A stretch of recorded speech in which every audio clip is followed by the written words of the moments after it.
రాజీవ్ యువ వికాసం అని చెప్పి చాలా మంది కూడా ఏంది 2 లక్షల లోన్లు ఇస్తాం, 5 లక్షలు ఇస్తాం, 10 లక్షలు ఇస్తాం అని చెప్పి మాట్లాడండి. దానికి ఏదో సిబిల్ స్కోర్ ఉంటేనే ఇస్తా అని చెప్పి మాట్లాడండి. అసలు ఎవరికైనా వచ్చినాయి అండి? మీకు ఎవరికైనా అప్లై చేసుకురా? గ్రామీణ ప్రాంతాల్లో విద్యార్థుల సిబిల్ స్కోర్ ఉంటుందా? ఎంత డ్రామాలు ఇవన్నీ ఏదంటే వాళ్ళ కార్యకర్తలు ఇచ్చుకోవడానికి ఈ సిబిల్ స్కోర్ అని పెట్టారు. వాళ్ళ కార్యకర్తలు అయితే 700 పైన సిబిల్ స్కోర్ ఉంటుంది, వాళ్ళకి వస్తుంది. మాకెందుకు వస్తుంది? మేము పూర్తి గ్రామీణ ప్రాంత విద్యార్థులం, మా దగ్గర డబ్బులు ఉండవు, పేటిఎంలు ఏటీఎంలు ఏం వాడడం. ఎందుకంటే క్యాష్ ఎక్కడైనా సరే మా తల్లిదండ్రులు వచ్చే 1000 రూపాయలు అడ్వాన్స్ చేతిలో పెట్టుకుని పోతాం, కానీ ఎక్కడ ఏటీఎంలు ఫీజులు కట్టడానికి మా దగ్గర డబ్బులు లేవు. ఫీజులు కట్టడానికి డబ్బులు లేవు. ఆ టీ శాట్ గీ శాట్ చూసి చదువుకునే వాళ్ళం, మాకెందుకు? అది పరిస్థితి. దాని గురించి చెప్పండి యువ వికాసం గురించి. అసలు వికాసమే లేదు, అసలు యువకులనే పట్టించుకోవట్లేరు. యువకులకు ఒక వికాసం ఉన్నా అది బుక్కెట్ బువ్వ లేదంటే ఇంకా వికాసం యాడ్ నుంచి వికాసం ఉంది.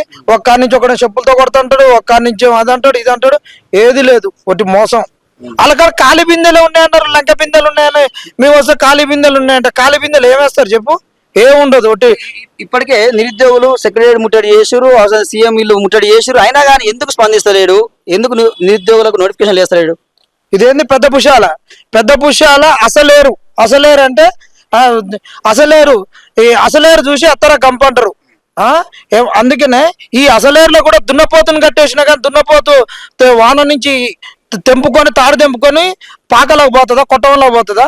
పోదు కదా. దున్నపోతు మీద వాన పడితే ఎట్టుంటది? అట్టనే ఈ ప్రభుత్వానికి అంతే ఉంటది. దున్నపోతు మీద వాన ఎట్ట పడ్డదో అంతే.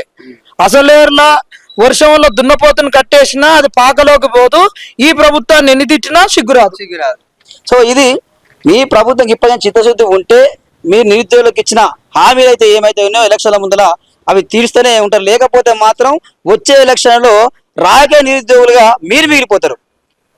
ఈ విషయం మాత్రం మీరు బాగా గుర్తుపెట్టుకుని రేవంత్ రెడ్డి గారు తక్షణమే నిరుద్యోగులతో చర్చలు జరపాలని చెప్పి వైఫై మీడియా ద్వారా కూడా మేము రిక్వెస్ట్ కాదు డిమాండ్ చేస్తా ఉన్నాం.